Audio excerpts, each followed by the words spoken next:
Bueno, por cerrar ya, esto es el mundo en línea verde, la más oscura, en tiempos de Justiniano, 2 años antes de que cierre la escuela de Atenas. Desde Platón estaba abierta la Academia de Atenas, casi 1000 años, el centro más selecto del mundo antiguo, incluyendo Alejandría.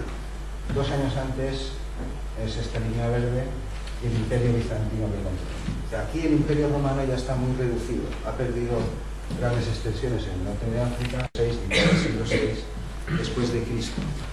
Símaco imploraba al emperador aquello de: el mismo cielo nos cubre, devuélvenos las subvenciones, deja de perseguirnos. Los cristianos también fueron perseguidos, no estoy hablando de eso ahora.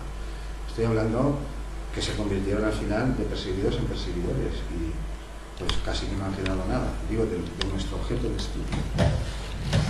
Avanzo un poco más porque voy a mostrar ahora, pues solo voy a mostrar una, que es de la que tengo imágenes, de las otras dos no tengo imágenes, pero aquí, en Asia Menor, o Anatolia, según unos u otros, hay 3 inscripciones de estos tiempos, de mitad del siglo VI, Justiniano era cristianidad, el cristianismo, el paganismo se acabó en torno al 384, 400 y pico, oficialmente, digo, como de forma visible en las ciudades del imperio. Y a partir del 400, el tiempo de San Agustín en adelante, a verlos, abráilos o abríalos, como dicen de las meigas, pero claro, había que ir con cuidado. Había que hacerse cristiano y tú te convertías y ya está, y seguías viviendo y conservando tus propiedades. Pues una de ellas es la siguiente. Estamos ahora en el 500 y pico después de Cristo, casi 200 años después de la caída de Roma. Pues aquí, esto era un templo pagano que después fue reconvertido en basílica. Aquí no se apreciará muy bien esto de aquí. Esto de aquí es como una litera, como un catre de esos de psicoanalista, y una cruz. Y aquí al lado dice Asterios Pandouros. Aquí lo tenemos. Asterios es el nombre del difunto que está representando. Aquí está Asterios. Es lo mismo, solo que aquí está en otra perspectiva. Este de aquí, esta cruz. Asterios es el nombre del músico y Pandouros el nombre del instrumento que tocaba. Es una tumba cristiana, no es una tumba pagana. Y en otros 2 epitafios también de estas zonas, uno en Seleucia Caricatnum y otro en Gerasa, en Siria, pues también aparece mención en un caso del instrumento, que el instrumento había sobrevivido. No es que se inventa en torno al año 1000 después de Cristo, ya estoy hablando que estaba aquí desde siempre, sino que sobrevive incluso a la persecución no solo los instrumentos monofónicos, polifónicos, muchas prácticas de los romanos, por no decir pues todas, de los paganos. La literatura política pues prácticamente no ha quedado nada. De música todavía tenemos menos noticias, menos datos de Roma que de Grecia, que eran 700 antes. Y esto evidentemente apunta pues siempre a la guerra. Y yo no estoy diciendo aquí buenos, no estoy diciendo que unos fueran mejores, nosotros peores, que los buenos fueran los cristianos o que los malos fueran. Yo no estoy diciendo nada de eso, creo que esto ocurrió. Y las olas de biblioclastia, es decir, la persecución de libros, iconoclastia, derribamiento de estatuas e incluso musicoclastia, pues han sido una constante, sobre todo durante la Edad Media. En Constantinopla hay documentadas varias. En fin, grandes personajes, grandes emperadores como Justiniano, pero que al final cierran las escuelas de gramática que hay en todos los pueblos importantes y llevan los niños romanos a clase, cierras la Academia de Atenas y en fin, y lo cierras todo. Pues esta es otra del sur de Rusia, es decir, del norte de lo que sería el norte de Turquía, Georgia, esa zona, que fue también Mesopotamia, Sasania, y también es entre los siglos 4 y 7, un laúd, un tipo laúd con 3 cuerdas, y con esto ya voy a cerrar. Aquí vemos lo que ocurre después del siglo VII aproximadamente. Y es que el Islam ocupa todas estas zonas que antaño fueron romanas, y ocupa buena parte de la actual, de la Hispania de entonces. Cuando entramos en la Edad Media, a partir de los siglos de San Agustín, 400 y pico, así 500 si se quiere, se dice que cae el imperio.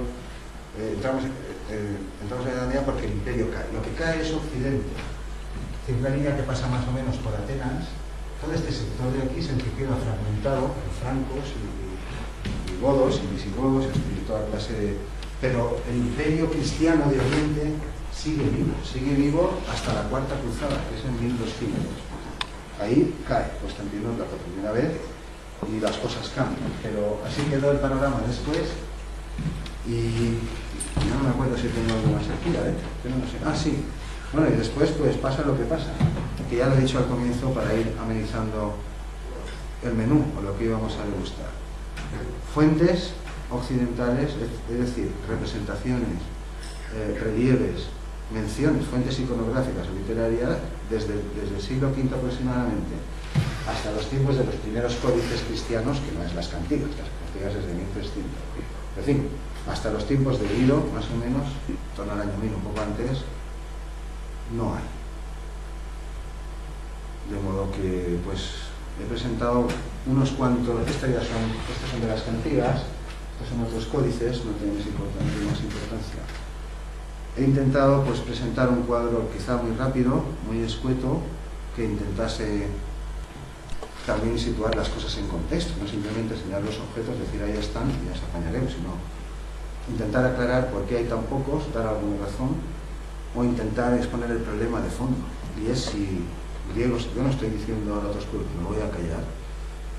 La secuencia esa de armónicos que se van aceptando es de Schaffer, o sea, se dedica a la musicología. Jacques Chailly, un musicólogo francés, es un pentagrama simple que no lo tengo aquí, en donde se ve eso, uno va hacia atrás. En el siglo XX usamos todo el espectro armónico, incluyendo microtonos y todas las cosas más raras que se nos pueden ocurrir. En el romanticismo, todo el espectro cromático, pero con modulaciones extrañas incluso. Y según va hacia atrás, pues en efecto, en Occidente se observa que al llegar al gótico y atrás en la música litúrgica, porque de eso estamos hablando, de 1300 hacia atrás solo estamos hablando de música litúrgica. La polifonía estuvo proscrita o perseguida desde los tiempos de Ambrosio, pues casi hasta los tiempos de Juan XXIII, que todavía publica su famosa bula diciendo que las terceras, las sextas, ese tipo de intervalos, que eso es pecaminoso, que es extraño, que es decir, el mundo está allá afuera y el campo también, y no se le pueden poner puertas, pero tú, la primera misa polifónica, cuando la sociedad civil ya estaría harta de consumir polifonía en los banquetes, en las bodas, en las tabernas, en los prostíbulos, donde fuere. La primera misa polifónica no se escribe en Occidente hasta 1340 y tantos, que es la de Guillaume du Machet. Y bueno, espero que haya más. Yo cada año procuramos hacer, de hecho hemos programado en Alicante las otras dos, la de las gaitas y la de los launedas.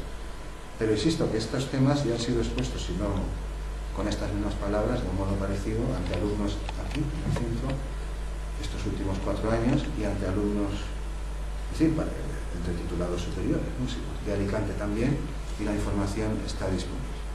Pues, para acabar, las líneas que ha generado este trabajo, ya hace 10 años, que se han incorporado ya hace 3, 4, casi Vicente Guimerá, y también Teresa y alguna otra persona, pues ha generado estas 7 líneas. Por un lado, polifonía tradicional europea, nos están invitando hace 2 años regularmente a Georgia, el IRCTP, que es el International Research Council para la polifonía tradicional, gestionan cosas de todas partes, están financiadas por la UNESCO. También estamos trabajando en temas de coros, aunque aquí con la voz es más difícil, porque eso no deja rastros. Pero claro, coros hubo, no deja rastros. Hay noticias de coros, de festivales, hay muchas cosas, pero no es tan obvio como identificar un objeto que es de esta fecha, que tiene estas características, pero también estamos trabajando ahí. Este es el sarcófago, estos son los órganos a los que he aludido, el trabajo sobre Aulosa, al que también he aludido, la persecución, que en la tesis sí que aparece bastante detalle.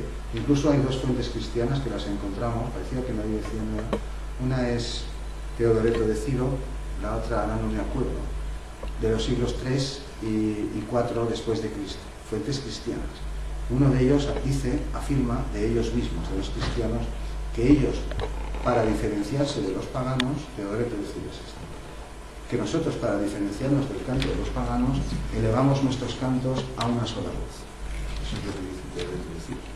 El otro lo que dice es que los cristianos, nosotros los cristianos, también para diferenciarnos a los paganos, no usamos instrumentos en el culto. Insisto, todo lo que nos puedan contar, que es que no fundes, pero lo poco que hay, desde que el cristianismo es un poder real dentro del imperio, hasta prácticamente los tiempos de Guillaume de Machado, es música litúrgica. Es música de puertas de la iglesia para adentro o para afuera, si es una festividad en una capital importante también. Pero no es la música de la sociedad civil, ni de la de los juerguistas, ni de la de los pendones, ni voy a decir, ni la de los músicos que cierran muchos bares, porque yo no sé. He sido músico toda mi vida, ya no toco, pero sigo cascando y sigo cerrando bares. O sea, que tú te quedas al final a que te paguen el bolo y te tomas las copas. Y tú cantas como te nace, porque tú eres músico y ese es tu arte y tú lo sabes hacer. Si las autoridades cristianas o no cristianas, religiosas, hoy en día hay ejemplos claros de prohibición incluso de cantar entre los talibanes, que no quiero poner ejemplos, todo el mundo sabe de lo que estoy hablando. Y por último, un apéndice que añadimos a la tesis con casi 30 citas, entre ellas algunas del falso Aristóteles, ya cuestiones no directamente relacionadas con intervalos o con instrumentos, perdón, con intervalos sí, no directamente con fuentes instrumentales o coros, sino sobre problemas de concomitancia de sonidos. Hay listadas unas 26 o así, algunas de Aristóteles, otras posteriores, Teón de Esmirna, el empleo de parafonos en el siglo III, notas que a mitad de camino entre las consonancias perfectas, que eran las admitidas, y lo discordante. Por eso se llaman fuentes intrigantes. Confío que de ahí salga algo interesante también, si no en un año o en dos, porque ahora me han llamado otra vez a trabajar a Alicante. He enredado más este año que he estado en paro, lo digo para los que me conocen, que me han oído en clase. He producido el doble, hemos encontrado el doble de cosas y ahora me veo limitado de tiempo, pero insisto, es un placer volver a Valencia siempre a hablar ante músicos, porque ese es mi arte. Pues creo que ahora sí, sí, con esto y un 8, lo he dicho, un placer. Volveremos a hablar de las violas de gamba y de los simios cantores, porque así se llama, para que nadie se asuste, no pasa nada, o volver por aquí y ya os enteraréis de qué va el asunto. Bueno, lo dicho, ya se anunciará. Gracias por todo.